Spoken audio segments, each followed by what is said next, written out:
Hello students. आज हम physics में शुरुआत करने के लिए जा रहे हैं और हमारा शुरुआत में सबसे पहले हम करेंगे पहले चैप्टर से, जिसका नाम है विद्युत आवेश एवं क्षेत्र। ठीक है। चैप्टर को शुरुआत करने से पहले मैं आपको दो चार चीज़ें कहना चाहता हूँ। जब भी आप इस वीडियो को देखें तो पहले सबसे बात कि आप इस वीडियो को पूरी सीरियस होकर देखेंगे। वीडियो को देखने के बाद आप इसको लाइक एंड कमेंट्स करें, जो कि आपकी एक तरीके से हाज़िरी को दर्शाएगा कि हाँ आप तक ये वीडियो पहुंच चुकी है और आपने इस वीडियो को देखा है और आपको ये समझ में आया है। कमेंट में आप जैसे कि आपको कोई पॉइंट समझ में नहीं आया है तो आप वहाँ पे उसको कमेंट करिए। मैं उन कमेंट्स को पढ़ूंगा। अगर आपको जो कोई पॉइंट समझ में नहीं आया है तो नेक्स्ट वीडियो में मैं आपकी उन क्वेरीज को दूर करूँगा। ठीक है। और आज जब भी आप वीडियो को देख रहे हैं तो आप अपने पास में अपनी पेन और नोटबुक अपने साथ में रखें। आप वीडियो को समझें, पूरे चैप्टर को जितना मैं समझा रहा हूँ उतना समझने के बाद में आप उसको वहीं पे नोट डाउन करें। वीडियो को पॉज कर लें या आप उसको दोबारा देख के या बैक करके आप उसको पूरा नोट डाउन वहीं के वहीं आप क्या कर सकते हैं, नोट डाउन करके नोट्स कंप्लीट कर सकेंगे अपने। ठीक है। चलो शुरुआत करते हैं हम फिजिक्स का पहला चैप्टर। और मैंने आपको कल भी आपको एक टर्म बताया था शुरुआत करने से पहले कि एक टर्म है जो फिजिक्स में हमको पूरी फिजिक्स में हमें उसे जूझना है। वो टर्म है आवेश। आज हम इस पर चर्चा करेंगे कि आखिर में ये आवेश होता क्या है। ठीक है। तो देखो, हम सभी जानते हैं कि जो पदार्थ होते हैं, ठीक है, वो पदार्थ परमाणु से मिलकर बने हुए होते हैं। और जो परमाणु होते हैं वो तीन तरीके के कणों से मिलकर बने हुए होते हैं, जिनको हम क्या कहते हैं, इलेक्ट्रॉन। इनको हम क्या कहते हैं, इनको हम कहते हैं इलेक्ट्रॉन, प्रोटॉन और न्यूट्रॉन। ठीक है। ज़रा मैं पेंसिल ले लूँ आपको समझाने के लिए। ठीक है। तो ज़रा समझते हैं। तो आवेश जो जो परमाणु जो होता है वो तीन तरीके के कणों से मिलकर बना है। एक है हमारा इलेक्ट्रॉन, प्रोटॉन और न्यूट्रॉन। ठीक है। इलेक्ट्रॉन पर जो चार्ज होता है या आवेश होता है वो नेगेटिव होता है और पी पर क्या होता है, पॉजिटिव होता है। ठीक। अब ये प्रायोगिक तौर पर यानी प्रैक्टिकल तौर पर ये पाया गया है कि जब भी एक इलेक्ट्रॉन दूसरे इलेक्ट्रॉन के पास में आता है तो ये एक दूसरे को रिपेल करते हैं या प्रतिकर्षित करते हैं। ये हम कह सकते हैं कि ये इलेक्ट्रॉन जब ये इलेक्ट्रॉन इस इलेक्ट्रॉन के पास में आएगा तो ये एक दूसरे से दूर भागेंगे। ये जाएगा इधर और ये वाला जाएगा इधर। ठीक। क्यों हो रहा है ये हम बाद में देखेंगे। ये प्रैक्टिकली देखा गया है, इसका कोई मेथड नहीं है, इसका कोई इंजीनियरिंग साइंस नहीं है इसके पीछे कि आखिर ऐसा हो क्यों रहा है। ये प्रैक्टिकली पाया गया है ऐसी चीज़ कि जब भी एक इलेक्ट्रॉन दूसरे इलेक्ट्रॉन के पास में आ रहा है तो वो एक दूसरे से दूर भागते हैं। ठीक है। यहाँ तक बात समझ में आई? ओके।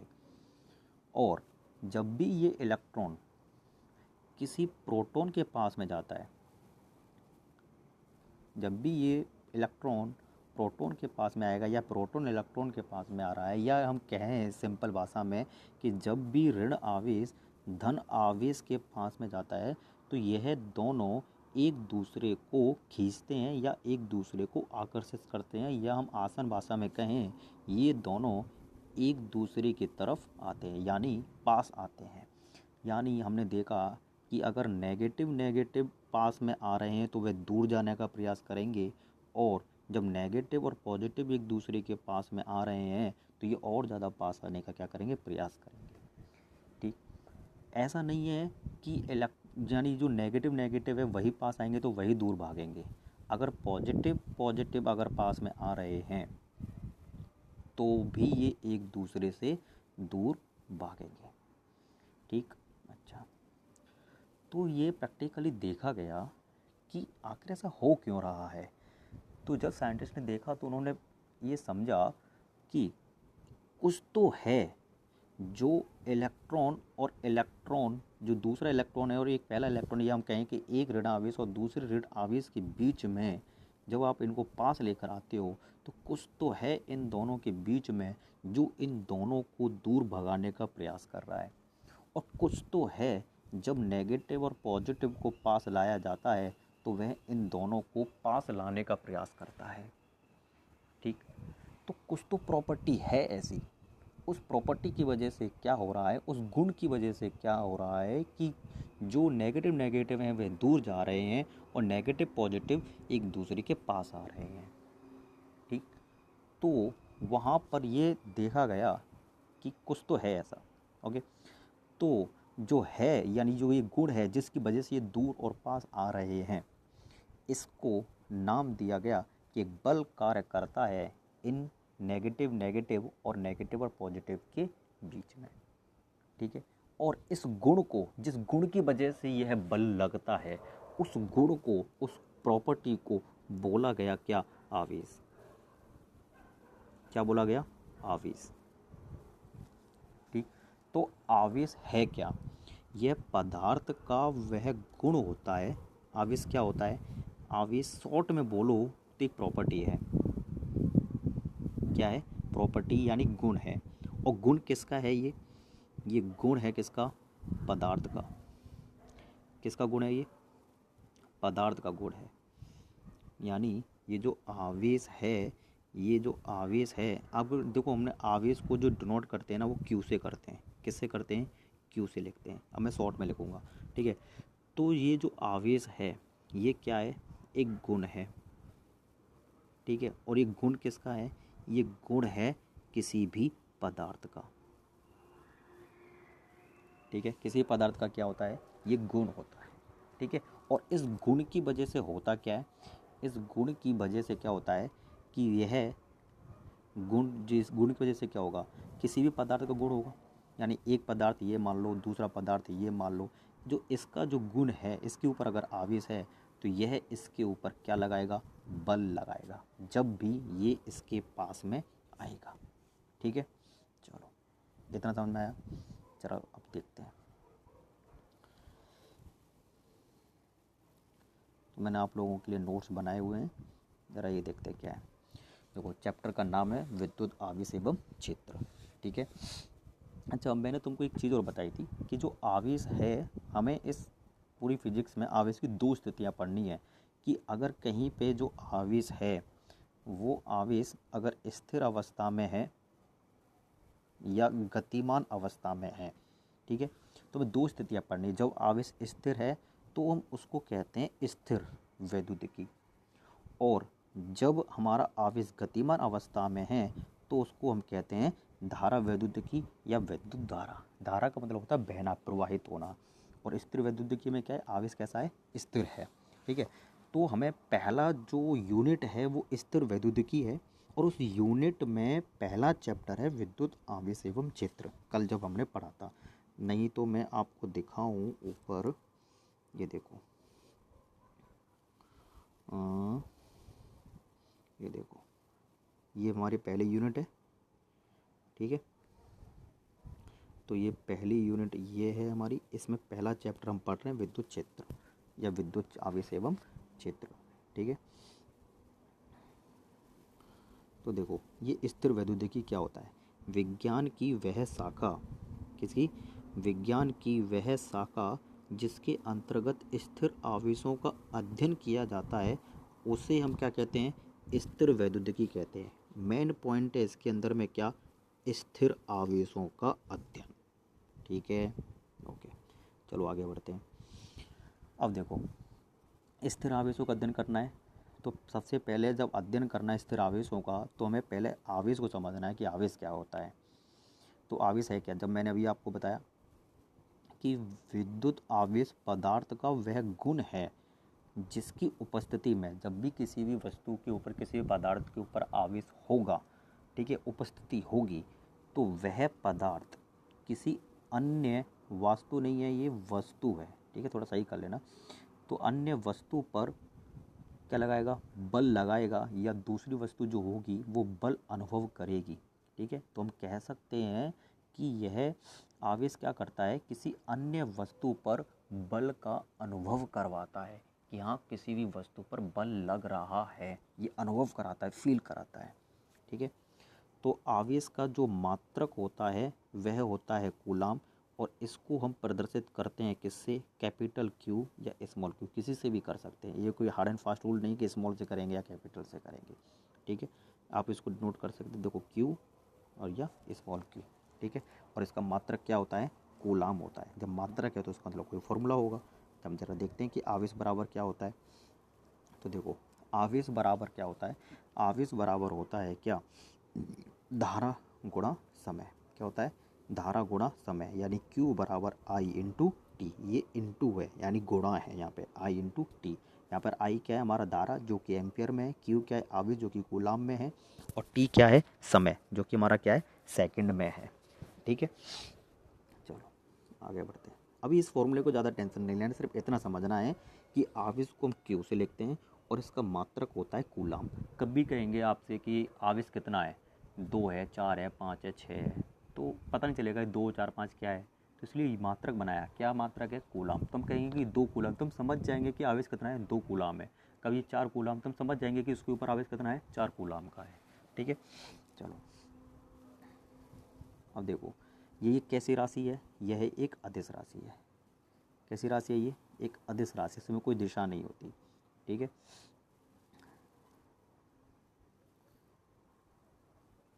अच्छा अब देखो, अब मैंने तुमको बताया कि आवेश समान जब आवेश होंगे यानी नेगेटिव नेगेटिव एक दूसरे को क्या करेंगे, दूर भगाएंगे। और अपोजिट चार्ज होंगे यानी विपरीत आवेश होंगे, यानी एक नेगेटिव दूसरा पॉजिटिव, तो वो एक दूसरे को क्या करेंगे, पास लेंगे। इस आधार पर आवेश दो प्रकार का होता है। पहला प्रकार क्या है हमारा, तो जो पहले प्रकार का जो आवेश है वो है, ये पहले प्रकार को हम बोलेंगे धनात्मक और दूसरे को हम क्या बोलेंगे, ऋणात्मक। यानी आवेश दो प्रकार का होता है, पॉजिटिव और नेगेटिव। ठीक है, मैंने नोट करके एक चीज़ भी आप लोगों के लिए लिखी हुई है कि क्या, कि जो समान प्रकृति का मतलब क्या है, पॉजिटिव पॉजिटिव एक दूसरे को क्या करते हैं, प्रतिकर्षित करते हैं। क्या करते हैं, प्रतिकर्षित माने दूर भगाएंगे। और जो विपरीत प्रकृति के आवेश जब पास में आएंगे तो यानी पॉजिटिव और नेगेटिव वे एक दूसरे को क्या करेंगे, आकर्षित करेंगे। इस बात को यहीं पे एकदम कंठस्थ कर लो कि जो ऋण ऋण आवेश होंगे वो एक दूसरे को प्रतिकर्षित करेंगे, या धन धन आवेश होंगे वो एक दूसरे को प्रतिकर्षित करेंगे। और अगर विपरीत हो गया, एक धन और दूसरा ऋण, तो वो एक दूसरे को क्या करेंगे, आकर्षित करेंगे। ठीक है, अच्छा अब एक चीज़ सोचना है, अब एक चीज़ समझो, कोई भी वस्तु पर आवेश है या नहीं है, ये हमको कैसे पता चलता है।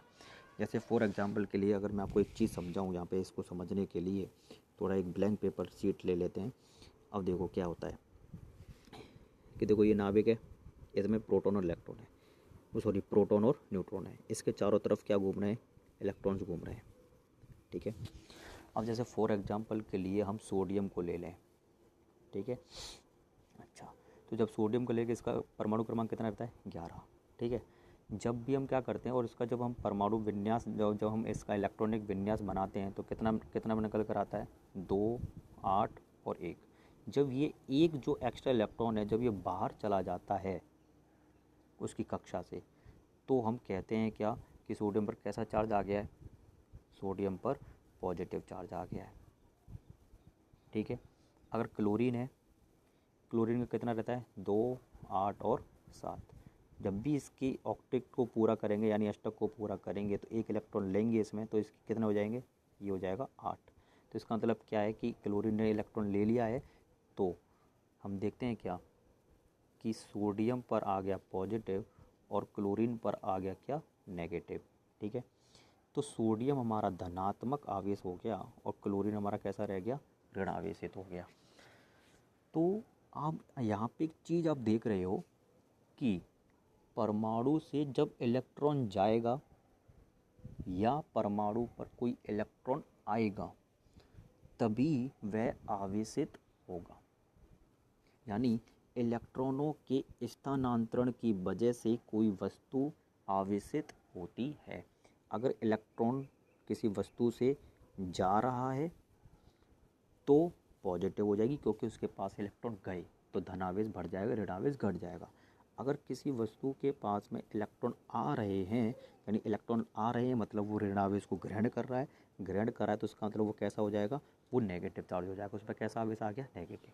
ठीक है, अब हमने पढ़ा है क्या कि इलेक्ट्रॉन पर जो आवेश होता है वो होता है 1.6 इंटू 10⁻⁻19 आवेश है, तो इसलिए हम पीछे क्या लगाएंगे, कूलाम यूनिट। ओके, तो एक बात सोचो कि जब आवेश आ रहा है या आवेश जा रहा है तो कुछ तो द्रव्यमान आ रहा होगा, कुछ द्रव्यमान जा रहा होगा। यानी हमें पता है कि आवेश का यानी जो इलेक्ट्रॉन का कुछ द्रव्यमान भी होता है 9.1 इंटू 10⁻31, ठीक है, वो होता है कि नहीं होता है।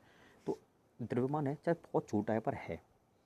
तो यहाँ पर एक बात, एक नंबर का क्वेश्चन है ये, इसको ध्यान से बैठा लेना कि क्या कि जो आवेश होता है, जब भी किसी भी पदार्थ से या किसी भी परमाणु से कोई भी आवेश यानी इलेक्ट्रॉन जाएगा तो वह आवेश ही लेकर नहीं जा रहा है, वह द्रव्यमान को भी लेकर जा रहा है। सिर्फ क्यों लेके नहीं गया है, वो उसके अंदर से क्या लेकर गया है, द्रव्यमान को भी साथ में लेकर गया है। और जब भी किसी भी परमाणु पर या किसी वस्तु पर आवेश आएगा, किसी वस्तु पर आप क्या आ रहा है, आवेश आ रहा है, उसको आवेशित दिया जा रहा है, उसको इलेक्ट्रॉन दिए जा रहे हैं, इसका मतलब क्या है कि उस पर आवेश आ रहा है, आवेश आ गया, ठीक है। और आवेश आ रहा है तो उसके साथ साथ में उसके पास में क्या आएगा, द्रव्यमान भी आएगा। मतलब क्या हो रहा है कि किसी भी वस्तु से अगर आवेश जाएगा तो आवेश के साथ साथ में द्रव्यमान में भी कमी होगी, और अगर आवेश आएगा तो आवेश में बढ़ोतरी होगी ना उसके। तो जब आवेश उसके पास में आएगा तो उसके द्रव्यमान में भी क्या होगी, वृद्धि होगी, यानी वो द्रव्यमान भी उसके पास में आएगा। तो उससे एक बात यह सिद्ध होती है क्या कि आवेश हमेशा द्रव्यमान के साथ में ही होता है, बिना द्रव्यमान के कोई भी आवेश नहीं होता, ठीक है। इस बात को यहीं पे आपको समझ लेना है। देखो मैं समझाता हूँ, यहाँ पे लिखा भी है मैंने आप लोगों के लिए नोट करके कि बिना द्रव्यमान आवेश का अस्तित्व नहीं होता। द्रव्यमान का बिना आवेश के अस्तित्व हो सकता है, ठीक है, बट आवेश का द्रव्यमान के बिना अस्तित्व नहीं होता। यानी आवेश है तो द्रव्यमान होगा ही होगा। इस बात को बहुत अच्छे से दिमाग में बिठा लेना है, पूरी तरीके से एक नंबर का है, ठीक है। कभी भी मैं आपसे पूछ सकता हूँ इसके बारे में। चलो आगे बढ़ते हैं।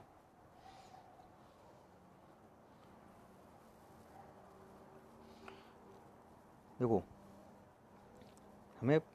हमें दो तरीके के पदार्थों को पढ़ना है।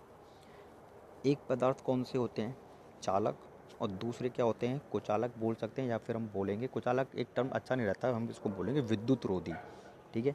तो दो तरीके के पदार्थ होंगे, यानी हम प्रकृति में आवेश के आधार पर हम पदार्थों को दो कैटेगरी में डिवाइड करेंगे। एक तो हमारे चालक होंगे और दूसरे हमारे क्या रहेंगे, विद्युत रोधी होंगे।